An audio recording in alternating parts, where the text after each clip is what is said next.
Friends, আমি নিবেদিতা। আমার পেজে আপনাদের সবাইকে স্বাগত। আজ আমি বানিয়ে নিচ্ছি দই পটল।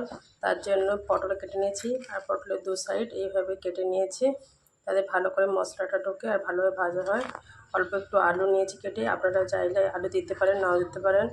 মশলার জন্য নিয়েছি পেঁয়াজ বাটা, আদা বাটা, লবণ, হলুদ, লঙ্কা গুঁড়ো, গোটা গরম মশলা, ধনে গুঁড়ো, ফ্যাটানো টক দই। টক দইয়ের মধ্যে অল্প একটু চিনি মিশিয়ে রেখেছি। পটল আর আলুগুলোকে বেশ খানিকটা সময় ধরে ভেজে নিয়েছি আর পটলগুলো গ্যাসটা কমিয়ে চেপে চেপে ভেতরে জল বের করে ভালো করে ফ্রাই করে নিতে হবে। দিয়ে দিয়েছি অল্প একটু তেল, এর মধ্যে দিয়ে দেবো গোটা গরম মশলা। এখন ফোড়নটা গন্ধ এসে গিয়েছে, এবারে এর মধ্যে অ্যাড করব পেঁয়াজ বাটা। পেঁয়াজটা ফ্রাই হতে হতে এবারে এর মধ্যে দিয়ে দেবো আদা কাঁচা লঙ্কা বাটা।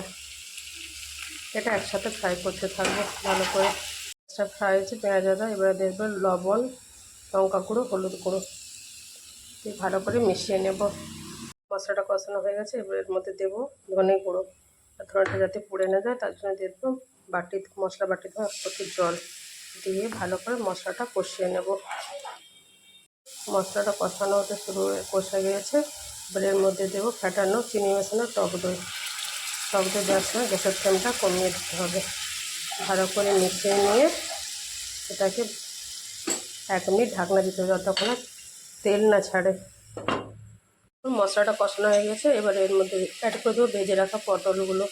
আলুটা একটু পরে দেবো। এবার ভালো করে মিশিয়ে নিচ্ছি পটলের সাথে মশলাগুলো। পটলগুলো মশলার সাথে মিশিয়ে নিয়েছি, 1 মিনিট এইভাবে রাখবো। প্লাস সাইড থেকেও তেল ছেড়ে এসছে, এবারে অ্যাড করে দেবো ভেজে রাখা আলু। মশলার সাথে মিশিয়ে নিয়েছি, এবারে দিয়ে দেবো গরম জল, বেশ কয়েকটা 1 বাটির মতন দিয়ে দেবো গরম জল।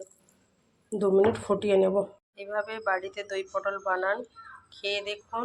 ভালো লাগলে অবশ্যই লাইক আর কমেন্ট করবেন।